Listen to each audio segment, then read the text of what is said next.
안녕하세요. 오늘은 베드로전서 2장 주의 발자취라는 제목으로 은혜를 나누고자 합니다. 세상살이를 하고 있습니다.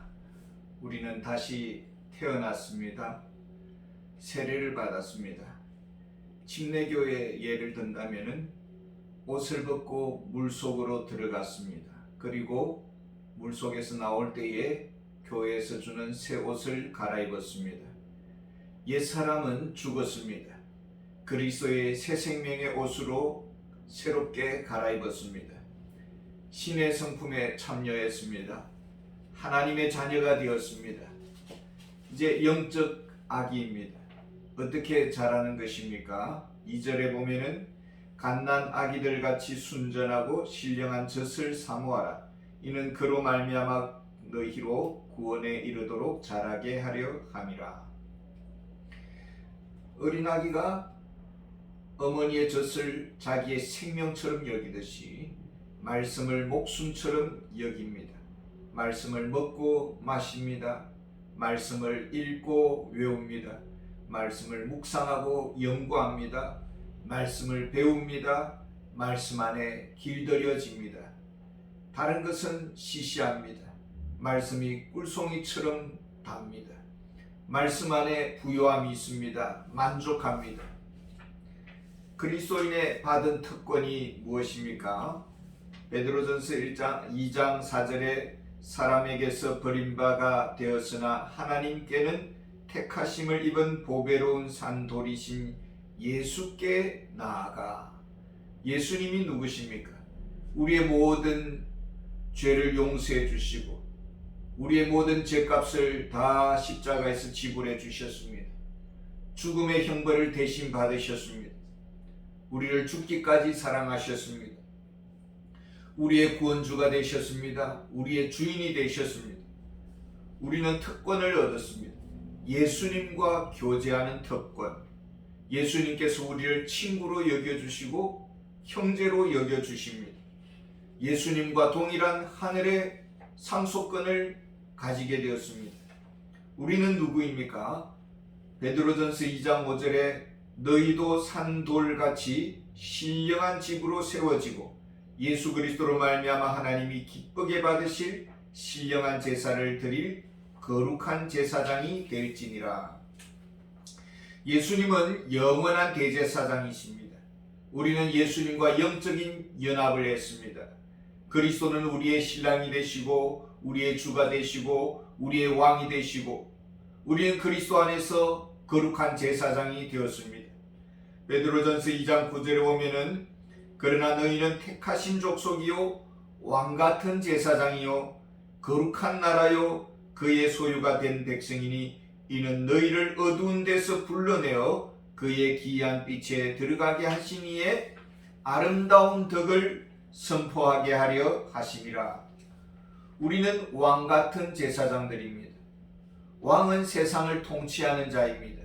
제사장은 왕과 하나님 앞에서 나아가 세상의 문제를 아뢰입니다. 간구합니다. 사무엘 선지자는 백성을 위한 기도하기를 쉬는 죄를 범하지 않겠다고 했습니다. 그리스도인은 영적 경영인들입니다. 세상을 하나님의 뜻과 하나님의 방향으로 세워가는 자들입니다. 특별히 복음화의 사명을 받았습니다. 선교의 부르심을 받았습니다. 어떻게 이런 위치에 이르게 된 것입니까? 베드로전서 2장 10절에 보면 너희가 전에는 백성이 아니더니 이제는 하나님의 백성이요 전에는 긍휼을 얻지 못하였더니 이제는 긍휼을 얻은 자니라. 하나님의 긍휼을 입었습니다. 하나님의 긍휼 때문에 오늘 우리가 여기에 있습니다. 잘난 것이 없습니다. 세상적 자랑은 십자가에 못 박았습니다. 오직 예수의 피로 우리는 영적인 특권과 복을 누리고 있습니다. 그러면 우리는 어떻게 살아가야 하나요? 어떻게 하면 구원의 복을 증거하면서 살 수 있을까요? 어떻게 하면 전도를 좀 더 잘할 수가 있을까요? 전도에 가장 방해되는 적이 무엇입니까? 11절에 보면은 사랑하는 자들아 거류민과 나그네같이 너희를 권하노니 영혼을 거슬러 싸우는 육체의 정욕을 제어하라. 영적 초등생입니다. 그리스도의 장성한 분량에 이르지 못했습니다. 육신의 정욕과 안목의 정욕과 이생의 자랑이 봄바람을 타고 꿈틀거리고 있습니다. 육신의 생각들이 우리의 적이고, 육신적인 눈이 우리의 적이고, 육신적 입이 우리의 적이고, 육신적 정욕이 우리의 적입니다. 성령님의 도우심을 구해야 합니다. 주님 나를 불쌍히 여겨주시기를 원합니다. 우리 안에 또 다른 적이 있습니다. 12절에 보면은 너희가 이방인 중에서 행실을 선하게 가져 너희를 악행한다고 비방하는 자들로 하여금 너희 선한 일을 보고 오시는 날에 하나님께 영광을 돌리게 하려 함이라. 역사적으로 세상 왕국은 하나님의 왕국을 높이지 않았습니다. 교회는 높은 도덕적 기준을 가지고 있습니다. 그런데 교회가 여기에 미치지 못할 때에 사단에게 비방의 빌미를 주게 되는 것입니다. 교회가 이 세상에서 칭찬받을 것을 기대하는 것은 착각입니다. 앞으로도 변함없이 온갖 비방을 받을 것입니다. 이때 교회는 어떻게 해야 할까요? 13절부터 17절까지의 말씀입니다. 인간의 모든 제도를 주를 위하여 순종하되 혹은 위에 있는 왕이나 혹은 그가 악행하는 자를 징벌하고 선행하는 자를 보상하기 위하여 보낸 총독에게 하라. 곧 선행으로 어리석은 사람들의 무식한 말을 막으시는 것이라. 너희는 자유가 있으나 그 자유로 악을 가리는 데 쓰지 말고 오직 하나님의 종과 같이 하라. 무사람을 공경하며 형제를 사랑하며 하나님을 두려워하며 왕을 존대하라. 하나님은 만왕의 왕이십니다. 만주의 주가 되십니다. 나라들을 일으키기도 하시고 패하기도 하시고 역사의 주관자가 되십니다. 인류의 통치자이십니다. 모든 역사를 섭리하십니다. 지도자들을 세우십니다. 물론 시민들이 투표를 행사합니다. 투표로 권리를 행사합니다. 그러나 결정권은 하나님의 손에 있습니다. 하나님이 관리자와 제도를 세우십니다. 통치자를 세우셨습니다.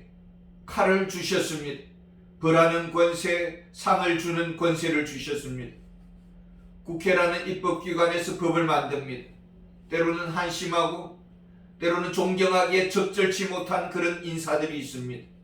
노사관계, 또 가정의 부부관계도 마찬가지입니다. 베드로전서 2장 18절에 사환들아 범사에 두려워함으로 주인들에게 순종하되 선하고 관용하는 자들에게만 아니라 또한 까다로운 자들에게도 그리하라. 훌륭한 지도자는 존경을 받고 까다로운 지도자는 뒤에서 쑥덕거립니다. 심판은 하나님의 손에 있습니다. 제도와 관리들에게 순종해야 합니다. 공경해야 합니다. 사랑해야 합니다. 두려워해야 합니다. 존대해야 합니다. 복종해야 합니다. 리더십에 순종해야 합니다. 때로는 어려운 상황이 있습니다. 19절에 보면은 부당하게 고난을 받아도 하나님을 생각함으로 슬픔을 참으면 이는 아름다우나. 복음을 전하지 말라는 유대 정부의 명령이 있었습니다. 그런데 서대반 집사님이 복음을 전했습니다. 정부가 권세의 칼을 들었습니다. 그리고 정부의 뜻을 거슬렀기 때문에 돌로 처형했습니다. 기독교는 여기에 대해서 초대 기독교는 여기에 대해서 촛불을 들지 않았습니다. 유대 정부를 전복시키려고 음모를 꾸미지 않았습니다. 예수님은 베드로에게 칼을 칼집에 꽂아라고 했습니다. 선동, 폭동, 혁명 이런 불의의 병기는 세상 나라의 것입니다. 세상 나라의 방법입니다. 스데반은 기도했습니다. 오히려 축복했습니다. 누구를 본받은 것입니까? 베드로전서 2장 21절에 이를 위하여 너희가 부르심을 받았으니 그리스도도 너희를 위하여 고난을 받으사 너희에게 본을 끼쳐 그 자취를 따라오게 하려 하셨느니라. 주님의 발자취를 따르는 우리들입니다. 100%도 몰라줍니다.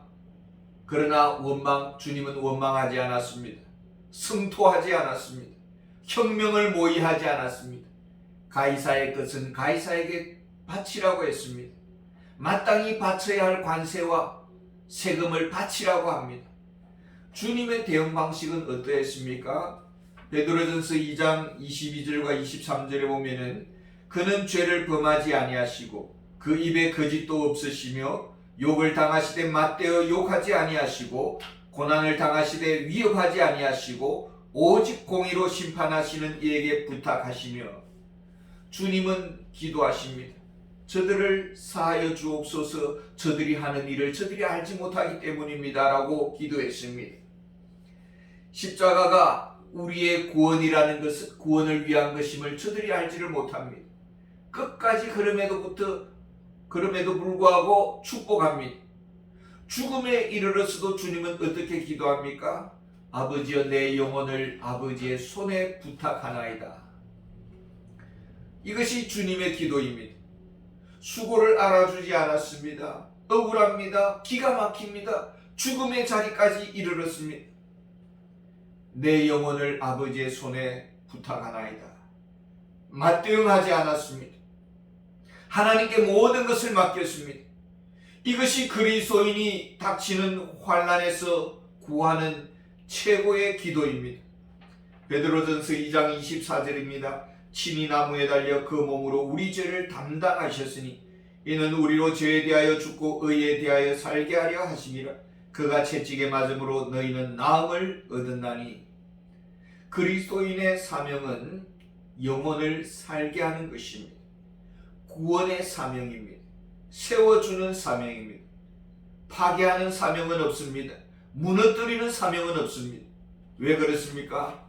25절에 너희가 전에는 양과 같이 길을 잃었더니 이제는 너희 영혼의 목자와 감독 되신 이에게 돌아왔느니라. 우리는 탕자였습니다. 죄인이었습니다. 주님의 인내하심이 있었습니다. 주님의 설득이 있었습니다. 주님의 눈물이 있었습니다. 주님의 인내가 있어서 우리가 여기에 와 있습니다. 사람을 살리는데 의의 병기로 드려져야 할 것입니다. 건강한 사회가 되도록 영적 제사장의 사명을 다해야 할 것입니다. 결국 전도는 말이 아니다라는 것입니다. 삶이다라는 것입니다. 거룩한 순종의 삶이 전도요. 거룩한 사랑의 희생적 삶이 전도다라는 것을 베드로는 우리에게 가르쳐 주고 있습니다. 감사합니다.